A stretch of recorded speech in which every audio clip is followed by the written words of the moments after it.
Welcome to Numb Bills Fan Podcast, brought to you by numbbillsfan.com. I am David Palermo, and next to me is Adam Deacon. What's going on, everybody? We're here. It's our video podcast for March 10th, 2016. A lot of transactions around the league, and we're pretty excited to talk about really what's affected the Bills and future contract talks, like what's in the works, what's going on. But other than that, it's been, that's another day. 70 degrees yesterday. I got my tank top on and my headband. I'm pretty psyched on life right now. You look good. Since that cold front never came this winter from, life itself on the planet and the Bills defense here. But I'm still living the dream like I was in Miami, leg dropping something. Hey, Flipper. We tried to conjure up some good luck. We tried to. We tried, but, I guess our YouTube fame just, there's no room for us. There's no room for us. Either way, we're here. It's the 10th. We're proud. It's a Thursday. What do we got? Well, NFL free agency started. Well, what was the first thing going into it, we thought, was, what's Doug Whaley saying? And frankly, Doug don't lie. He don't. No. What did he say? What did he say was going to happen last year? Don't expect it. Don't expect these big signings again. No. Nope. This one was about maintaining what we got in place. And finally, we're kind of building on something here. Cordy Glenn is franchise tag. Yep. He signed it. He signed it. I mean, are you kidding me? So the left tackle's locked in. And so there's not going to be any silliness, no holdout, whatever, we might even still get a contract done. Right. A multi-year deal. Right. So if you really think about it, put yourself at the point where we were with Jarius Byrd. Jarius Byrd did not sign his franchise tag or whatever the term is. He did not sign it until the middle of training camp. Yeah. It was like a day or two before the Bills were about to leave. And it was kind of awful. But so it's, I think, a sign of good faith that Cordy Glenn franchise tag or signed it, because that's $13 million. So now what happens is if he restructures his deal, he will save the Bills a base salary, but he'll get more as far as bonuses, etc. Right. Pretty much how it's in the easiest terms broken down. He will save the bill. It won't be a $13 million cap hit for the Bills this year, which is good. So for everybody who's really tight with money and obsesses over how are they going to get these guys done, sit back, man. Jim Overdorf will take care of it. Doug Whaley will take care of it. Russ Brandon, if he has to do it that side, we'll take care of it, I got full faith in them. They know more than I do, I'm not gonna shit on their methods. Right. And the way I look at it is Doug Whaley came in here we want to be like the Packers, the Steelers. We want to keep our own. We want to keep them in-house. And they've done that. Since Doug Whaley has been with Buddy Nick, since they kicked everybody out, I've said it for a while, he was assistant GM, so I kind of like to include maybe what happened there as well, even though Doug Whaley back in the Knicks era, he might not have had full say. Who knows? I don't know. But they did, continue and keep McKelvin. They kept Kyle Williams. They kept guys. They kept Eric Wood.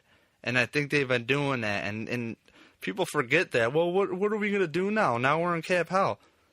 I'm telling you, they've planned on this. They've planned for this. Now, did they plan for the defense to fail? No, I think it smacked them. It smacked them real hard. But they're keeping their team together. He said, let's keep the line together. We got to keep the left. Maybe I'm an apologist when it comes to the Bills' defense. But really, I don't feel like the team... I mean, defensively, yeah, they took a step back, but I feel like they took 2 or 3 steps forward on the offense. So, I mean, where do you draw the line? You went from a 9-7 team who really could have been 8-8 if the Patriots wanted to light us up week 17. Let's be real. Right. I mean, there's no asterisks on the official records, but we watched that game, we saw it, and if they wanted to leave their starters in and really push, they had nothing to prove at that point. They kind of laid down for us. Mm-hmm. So I think we did pretty well considering that we rebuilt our offense, brought in a brand new coaching staff. And I don't want to be the apologist that was like, the defense, it had a lot of really ugly spots to it. It underperformed, and here's how I look at it, is if the players respect Rex and people after they leave playing for Rex are not spewing at the mouth some garbage, some bullshit of, no, Rex seems like a good guy, but really he's a douche. I feel like that would have came out by now. So if you take that in mind, which we like to do, you're gonna get you're gonna get a respectable answer. Like, you know what I mean? Yeah. Yeah, I mean, of course not everybody's gonna get along with everybody, but I mean, so many guys have been vocal about how great it is to play for Rex Ryan. Right. Think about it. You have guys. Ed Reed joined the Bills, and he did a nice thing on BuffaloBills.com, a nice behind-the-scenes, unfiltered piece, whatever they're calling it. And he said, he's like, you got to buy into Rex's system. And when you look at it on paper, the way I see it, how many bad seasons has Rex Ryan had? And maybe he was really, if he's saying, I'm trying to implement what they did well with Jim Schwartz into my system, and that's why we failed. That could be it. And when I'm trying, well, there's that, and you know what? I don't want to skip ahead. I don't want to skip ahead. But the big name that everyone had questions about this year was Mario Williams. Now Mario Williams has been released and has since moved on to Miami.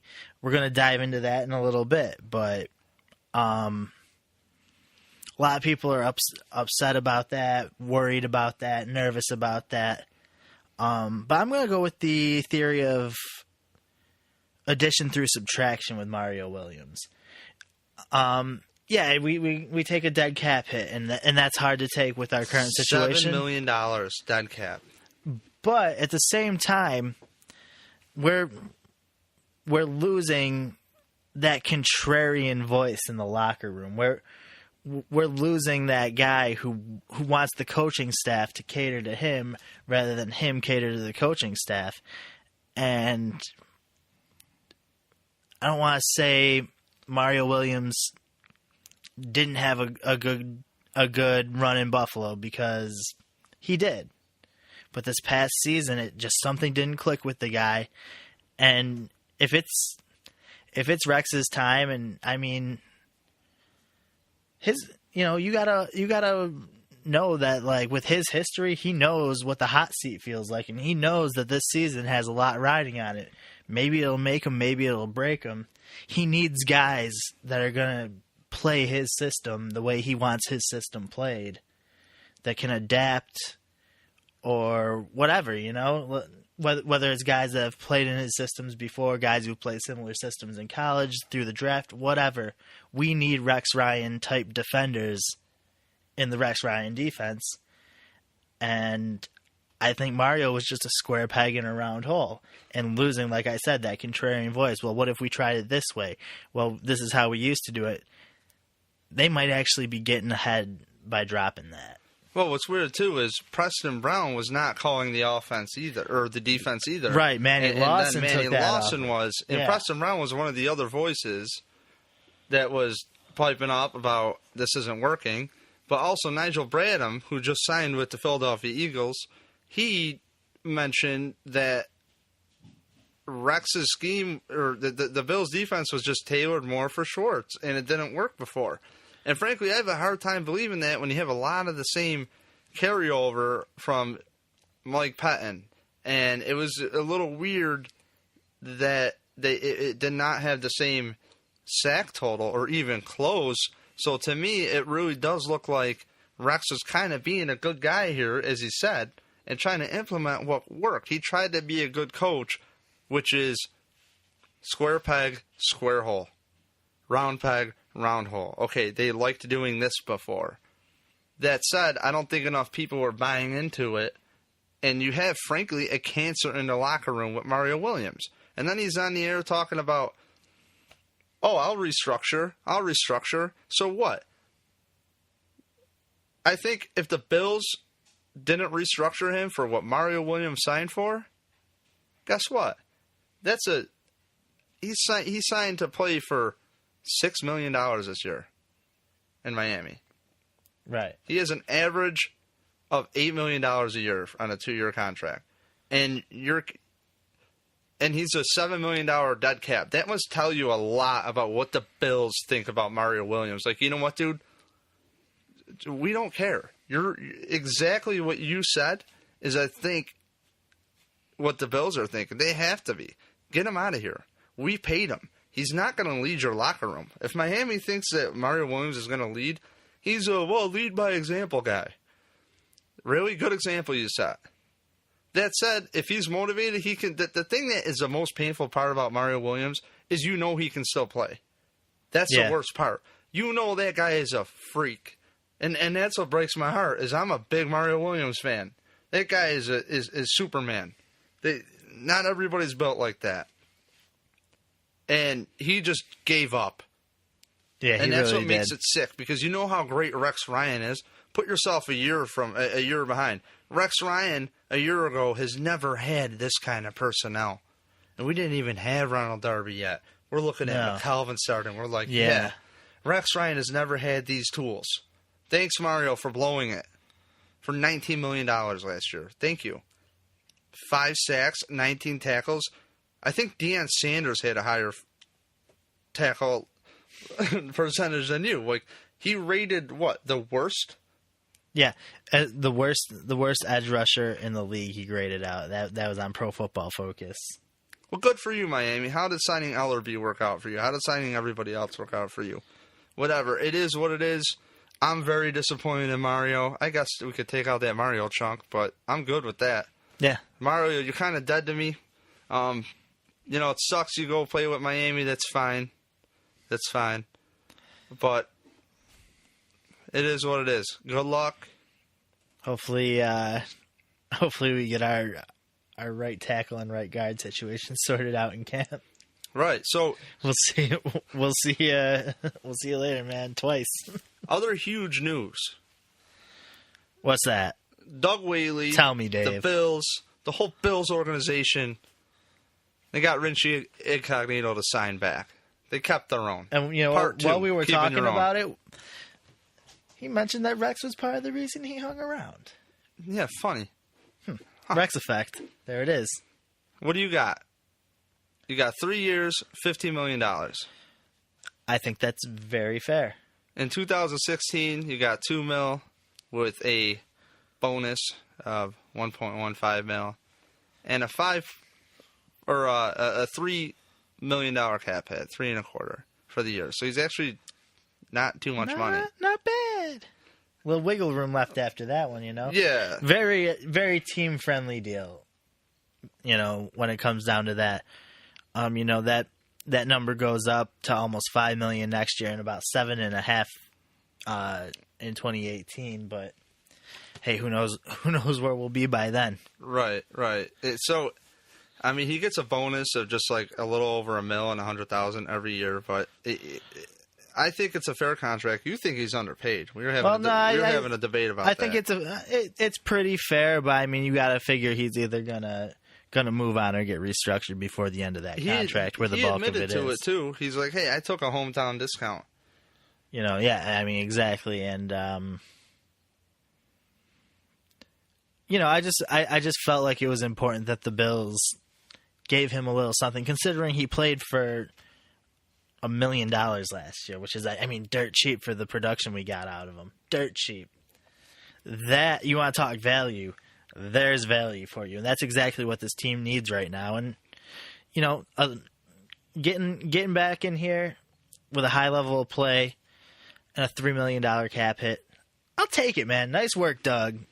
Yeah, I got to give Doug a lot of credit. You want to talk value? You get Richie Incognito, a guy with the fire. Because he comes back. We had all these owns reports that, it might not get done. We hear Jari Evans coming in for a visit. I don't know about you, but I started being like, man, they're not going to get this deal done. There was a lot of talk that they were close and they weren't. That Richie felt like he was being lowballed, so on and so forth. So I'm really glad that they were able to find terms that worked for everybody. I think it sets an example around. Like, the Bills will take a chance on you.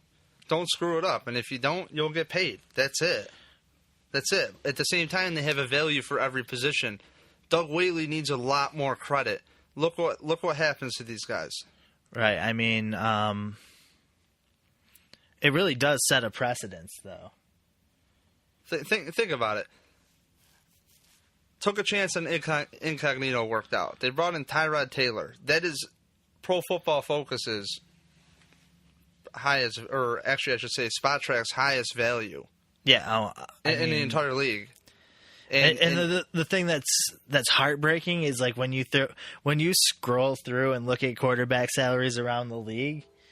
I mean, Tyrod is down there. EJ Manuel gets more money this year than Tyrod. Twice as much. Think about that. Look at the deals around the league. Yeah, I mean, like we said, Richie's setting precedents maybe with this contract, but there's been some not so pretty things going on that might affect the Bills moving forward. We got some outrageous signings around the league. The one that everyone's talking about today, Brock Osweiler to the Houston Texans. 4-year deal, $72 million. Now, we're here in, Western New York looking at Tyrod Taylor coming up on the end of a 2-year deal. He's making literally no money this year in starting quarterback terms, especially a guy who was top 10 in passer rating. I mean, he played really well last season compared to a lot of starters around the league. And you got a guy like Osweiler, who, I mean, for me is just... I wouldn't... I don't know. I can't even justify $72 million. How much is it worth to sit behind Peyton Manning, frankly? That's right. kind of how I'm looking at it. Right. And I think that's how they're looking at that it. Into a job, even though we work with TiVo, and it's kind of like... That's what it's because how did Curtis Painter do? No. Now, granted, he wasn't drafted where Osweiler was. He doesn't. It's a different person. But, yeah, right. You know what I mean? When Peyton Manning's in, you never plan on seeing the backup. So it's that contract for $72 million for 4 years. I mean, to talk about. What was Fitz's deal? $69 million and Fitzpatrick for Buffalo. Yeah. Fitzpatrick played the average. He was.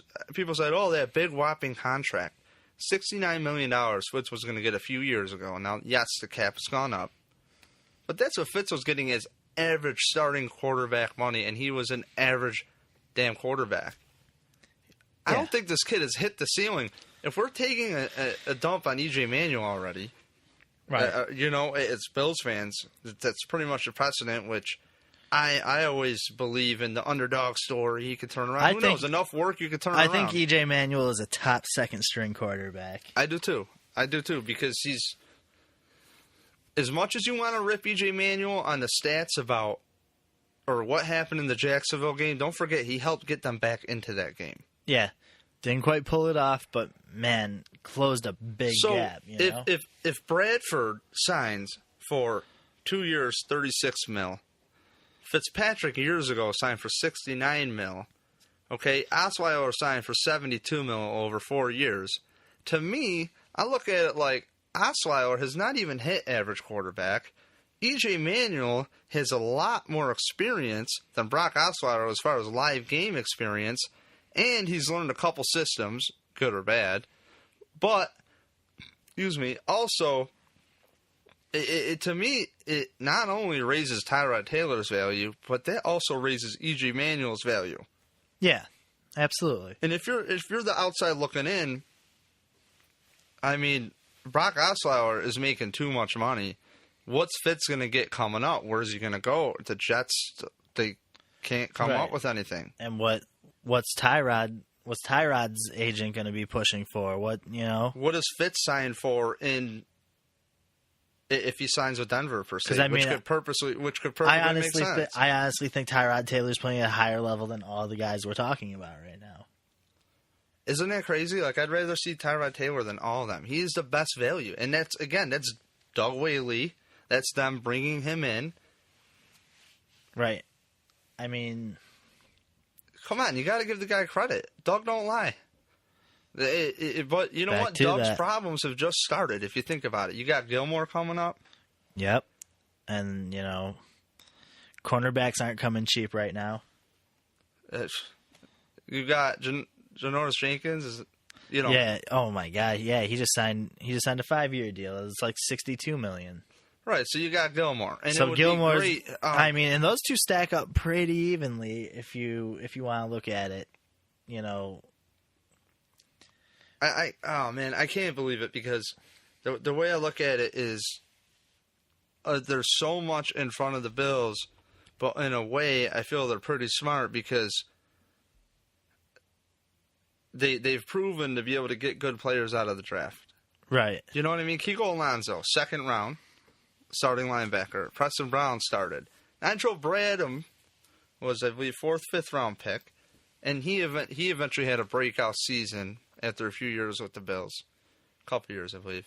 And then Schwartz, so with Schwartz, which it's nice to see him go back with Schwartz in a way because, again, he didn't really play well under Rex's system. Oh, yeah, Schwartz is reeling them all back in. I mean, he got Leotis, he got Bradham, he got, who else did he get? Ron Brooks?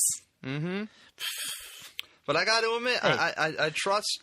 Go with what you know, though. I mean, look, Rex brought a handful of Jets up here, too. They're like, fine. Then, that happens. That's what happens. I mean, look. I think you should have brought more, frankly. Chan Gailey's like, hey, let's bring in Ryan Fitzpatrick. Guys, some guys click, some guys don't. I don't think Rex is going to ever be like, hey, why don't I bring back Mario Williams? I know Mario Williams. No. But, sometimes guys click, Well, there's a few moves that the Bills made that, lastly, with the stuff is... Rambo and Powell hit the open market, and the Bills tendered Hogan, Mills, and Bryant. So that Rambo Powell situation, it has me a little nervous. We're thin at safety, we're thin at linebacker. Ultimately, pegs and holes and fit in this. I liked what I saw from Ty Powell, but he got hurt. I don't know the extent of his injury. I don't even remember what his injury was. If we're being completely honest with one another, I don't even remember what he went out with, but. He looked okay, and Rambo, it's easy to like the guy because he will ball hawk and come up with some awesome... He's got a knack for being around the ball, man. Yeah. Sometimes he'll come up with a big pick, but then there's a lot of plays he's out of position. He's not a great tackler. I mean, Corey Graham, I think, is a pretty good tackler. I don't know if this is a comparison thing, but I mean, safety position is thin now. I mean, they could bring him back. It's not saying the Bills can't sign him. Well, they allegedly like Powell, and that's kind of... Maybe they're saying, hey, go see what they're offering you out there. Yeah, I mean... But to me, the real value is the guys Hogan, Mills, and Bryant. If they tendered them, there's a reason. And, well, guess what? I felt Mills... I'm with you on Mills. At right tackle. I'm with you on Mills. I want to see more. I want to see more. I want him and Henderson to go head-to-head in camp. Corbin Bryant, the defensive tackle, he... was solid. I thought he was solid. Yeah. And then the big one to me is Chris Hogan. We spent years, I don't want to say developing, but developing. The kid's thick, man. He works out. He's not, you might think looking at his measurables that he's wiry. He's not. He's pretty much a Welker light, and look who the Patriots have interest in him. That said, if you look at his stats, I think they could be mimicked. And if you want to say Welker light, well, he's not out there with Sammy Watkins on the other side. See, for me... So, I don't... You know what I mean? For me, I could take or leave Hogan. For me, he's a very average receiver. And it's not that he's a bad receiver. It's just that everything about him is kind of average for me. Average speed, average routes, average hands, average size... I would maybe like a guy. He had a good season though. I feel like he does well when he's I want to say surprisingly athletic, but I don't want to be disrespectful. At the same time, the tender that the Bills would have to match on Hogan's like $1.6 million. I think it's a money thing. Goodwin is due. Marcus Goodwin's due $600,000 this year. I mean, I might be using the wrong word here, though. You know, average. I'm saying average this, average that. That sounds kind of negative. When really, what I might actually be saying is he's balanced. There's two ways of looking at that. He's dependable. Right. And I don't know. Part of me's always wanted to see the Bills get that big, long, 6'7" receiver. Maybe Des Lewis will do something in camp this year. He's still around. But again, you know, the Patriots are showing some interest. Maybe he'll go play there. Maybe he won't. We'll see. We'll see if they give him an offer sheet. But if it meant spending more for him, I'm good on that. If it's something where we gotta match anything more than what he's been offered, the Bills have gave the Sales kid a contract. Yeah, and they brought in the guy that Tyrod played with in college. Yeah, and Jared Boykin kid or whatever. Yeah, and Greg Little, which he had a good season. He was coming on, but then if you read about him, his route running wasn't as crisp, and you know, just certain things about him. But it's I think they're quietly seeing what these guys have, which is what every team does. And you know, they got a lot of wide receivers on the roster at this point. And I think what Doug Whaley is going to do with the rest of this season, at this point moving forward, is you have Cordy Glenn. Hopefully he gets under contract. Hopefully then it sets you up for Gilmore. Okay? That would be fantastic. Now, this is where Doug Whaley and the scouts for college scouting, pro personnel, 2016, 2017, 2018. This offseason, I think, is where they are really, really going to show what they're worth. Oh, absolutely. I look at a guy like Manny Lawson like a value signing when they picked him up. Yeah. We look at Incognito. We look at the trade for Jerry Hughes. We look at, getting Sammy Watkins. I never dreamed of Sammy Watkins. There's nothing is unexpected. Don't be surprised if you look at that list out there. I don't want people to think I'm absolutely nuts. If you look at the list out there of quarterbacks, don't be shocked if the Bills get something for him. If they got a 4th-round pick for him, I would not be shocked. There's probably people right now that just want to punch me in the face. E.J. Manuel, look at the kid's measurables. Yes, the accuracy, I understand. But look at what your other options are. He's young. He's $3 million if you trade for him. Yeah. And if you sign a new contract extension, maybe he'll be cheaper. And I'm looking, Bills are talking, I think anything's on the table. So you have some things to set up, but who knows? I think after the draft is when they'll plug a lot more holes than before the draft. They're going to see what falls to them.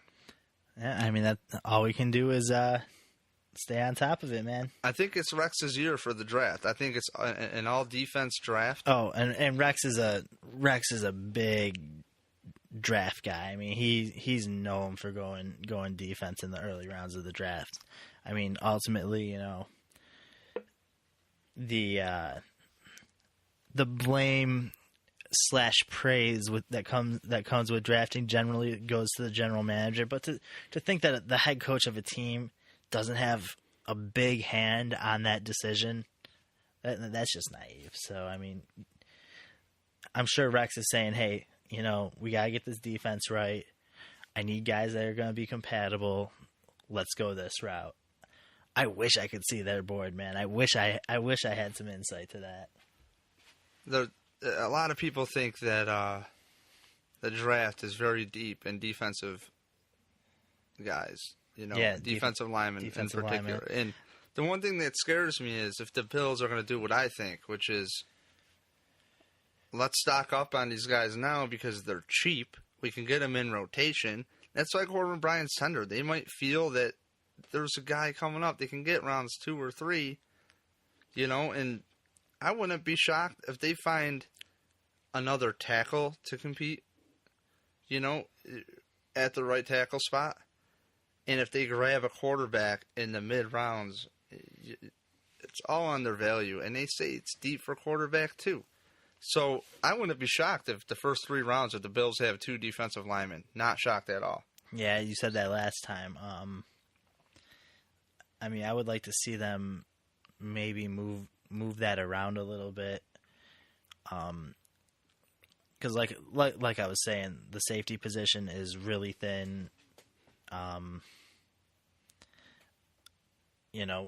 Leaving a big question mark on Aaron Williams. Duke Williams is still around, but Aaron Williams, I think, is going to play. I wonder if that's because everybody's saying he checks out medically. I think if we ended up down to Corey Graham and Duke Williams, though, would that be okay? Would that work for you?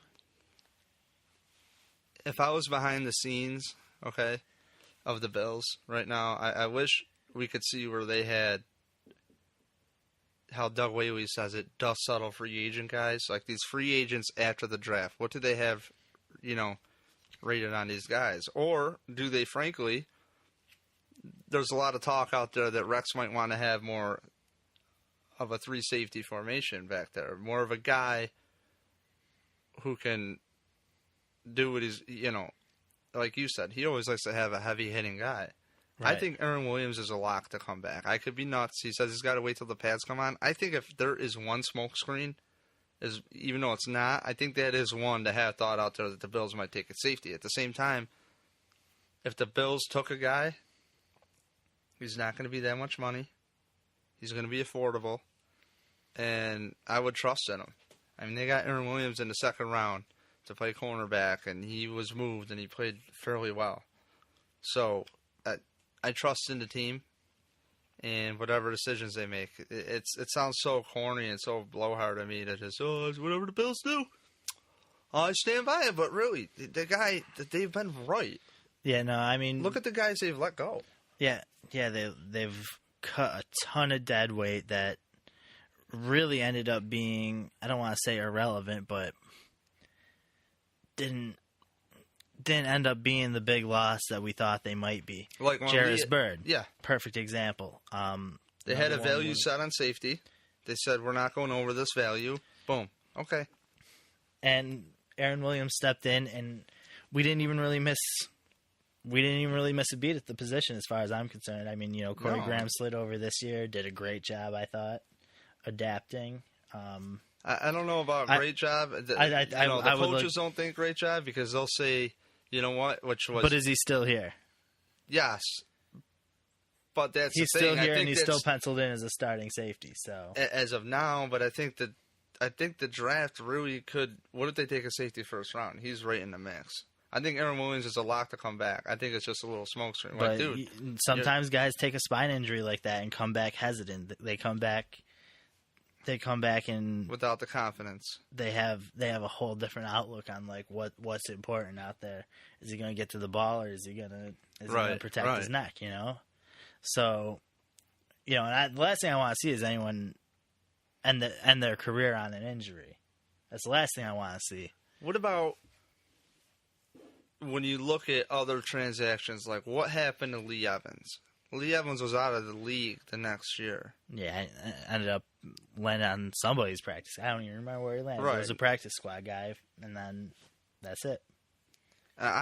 There's just something about Doug Whaley I trust in. Even when Buddy Nix came in, they weren't hammering to get Aaron Schobel back. They're like, yeah, we're here. We don't care if he doesn't come. If he's here, he's here.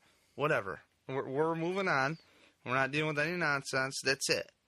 And I feel like the Bills have done that a few times. They did not, Paul Paz, I can't even say his name. Puzlesny. There we go. There you go, Dave. Paz left. He signed for a huge deal in Jacksonville. Who cares?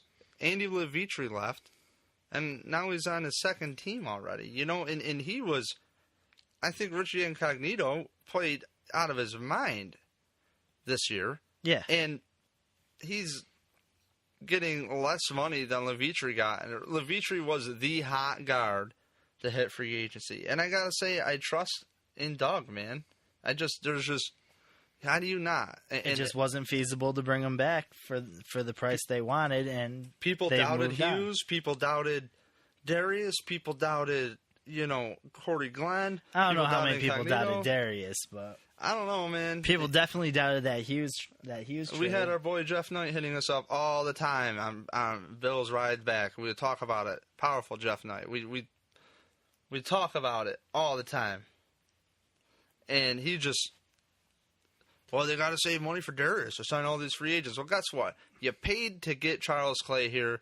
You restructured the next year. It's nice to see the Bills using their cap to their advantage. And yes, they did not plan on having to rebuild this defense. We understand. But I don't really feel like it's a rebuild. It's kind of a remodel. I don't think it matters because, frankly, if the defense played out of their mind and Bradham stayed healthy, played to where he needed to be, he could have re-signed if Mario played where he needed to be. So Mario not sucking, kind of in a way they can't afford to keep Bradham, even if they did like Bradham. And it's a guy that, again, they groomed and now went and signed another contract. The only thing that's nice about the Mario situation is we've already proved we could win 8 games without him. So, where else do we go from here, dog? Oh, man. I had to drop a stinker on it before we wrapped up for the day. I had to drop a stinker in there somewhere. Yeah, other signings around. The Bills didn't re-sign McKelvin. We have a game coming up. Yeah, they released him. Adam doesn't even know about this. We have prizes we're going to give away to be announced. But here's the game. In what round will the Bills draft a cornerback this year? That's all you got to know. What round will the Bills draft a cornerback? And if you want bonus points, are they drafting 1 or 2? So you'll get a Numb Bills fan T-shirt if you win. So, yeah, I know you want one. I want one too. Can I enter the contest? No. We can make our own shirts. We can even make a nightie if you wanted a nightie. Dave. You want to make a nightie for yourself? Want to make a fucking noose for you. Whoa. Anywho. So the Bills, you got to trust where they're going. This is a year where they find these value guys that can contribute, and I hope that they bring ex-Jets on defense. I hope they do. Why not? Why not? You gonna rip Jim Schwartz for bringing his guys? Nope. No. Have a guy show him the system. You got Ed Reed there to lay down the law. Ed Reed, you heard it here first. Are you the alternate at safety? Is that what's going on? You've had a year off like incognito. I see where you're going. You look like you're in shape. I know. Yeah, no, he could still go out there and be disruptive, I'm sure. Player coach, baby. Either way, I just you got to roll with it. It's nice to see the former Bills, though, that we like. McKelvin, Brooks, I guess even Mario. At least they're making money. Actually, screw Mario. The thing that pisses me off about Mario, lastly about Mario, and then I'm done forever about Mario. Yo, Mario, I've seen your gun collection on Instagram. I just want to make it clear. He said screw Mario. I did not say screw Mario, but he definitely has. He must have pissed off the Bills so much that if he was willing to restructure and play for the Dolphins for $8 million... he must not be confident that anybody's giving him a contract. He just wanted a nice, quiet stadium. Wow. There's another stinker for you. You're going to have a lot of support in Miami, Mario. Just saying, Man, I had your back, dog. I don't know what happened. I thought we were all cool. But you got to try out there. You just, and it's a shame because I didn't want to believe the reports out of the Texans camp saying that you kind of self-preserved your body. And that's great. But you know what? We would not be in cap hell if you would have bought in and then decided to restructure where it would only cost the Bills $1 million extra if you want to play for $8 million a year. In fact, that would be more than what you're making this year. That $8 million, because the Bills saved $13 million cutting them and have $7 million dead cap that goes towards nothing. Thank you. That's really awesome. I appreciate it. You could have restructured and played here. for $8 million if he was willing to buy in. But no, there's got to be a. But he didn't seem like he was willing to buy in. How do his teammates feel? So what's it tell you? Bye. I don't Goodbye. care. And See that's ya. what Doug Whaley says. Don't That's let what the door everybody else hit says. Goodbye. Don't let that $7 million door hit you on your way out. It is what it is. What Yeah, else man. you got? I got nothing, man. What do you got? Nothing. All right, well, I guess that's it then. Thanks for listening. Thanks for watching if you're watching. Numbbillsfan.com is Yeah, where you check can it out. find everything, but you probably knew that. If you're down with us, you probably know that already. You can subscribe on iTunes. You can follow us on Twitter. Mm-hmm. This guy's Numb Bills fan. Dave over here. That's the main account. That's the important one. If you want to chit chat with me about my dumbass opinions, I'm Numbbills Adam D on Twitter. We got Instagram, but I mean, really, Numbbills fan's the way to go. You can get to literally all the stuff I'm telling you about. Just go in there. We got everything laid out. And if you ever just, we are very big. If you follow us on Twitter, especially, just follow us on Twitter. Even if you don't use Twitter, just follow us because we're not selfish. We don't want us to just direct you to numbbillsfan.com. We'll send you to where we get our information. Like, we just want people to really be informed because a lot of times I feel that a lot of times people throw shit on the wall and hope it sticks to get something clicked, clickbait, get something read. But there's a lot of people with integrity who really want the right side of what's being said out there. And a lot of people, example, we really hammered on the point today that Doug Whaley doesn't lie. And he said what he said he would do. You got to trust him. And I sometimes think that these things are so overanalyzed that we're missing the raw truth. And it's important to know and do your background information on players. When you just say that, oh, Tyrod's a first-year starter. No, he's been in the league for 4 years. He was groomed. You got, examples. So we just try to pass along the information we see that's great. And if you're obsessed with the Bills, really want to follow the team, want something to listen to, want other articles to read, at NumbBillsFan on Twitter, at NumbBillsFan Adam D on Twitter, and NumbBillsFan.com. You can see our Twitter feeds right there, and you can get all your links right there. And there's so many great people out there that cover the Bills, so please check everybody out. Yeah. Also, firstand12.com. Yep, they got an event coming up. Please, An there's evening still with tickets Jim Kelly. available left. They have Few so many tickets left. celebrities. Check them out. Cool event, cool cause. Toronto. Everything benefits Hunter's Hope. March 23rd. And then just make sure you get after us at numbillsfan.com. You can subscribe on iTunes if that's your thing. And we will be back next week. I got a shout out though. Rest in peace, Biggie Smalls. Oh, yep. R.I.P. Biggie. So I'll let you know, your song about people saying you would be nothing is a very motivational song for me growing up. And it kind of drives us. So thank you for your inspiration. I know things didn't work out too well, but nobody could tell a story as well as you, as far as my opinion. I put Big Al right next to him, some Nas, but man, Biggie, I felt like I was in it. You know what I mean? I just felt like I was in it. So rest in peace. Hopefully, I think there's a conspiracy behind your thing, but whatever. We're not going to get into it. We're done. NumbBillsFan.com. Thanks for listening.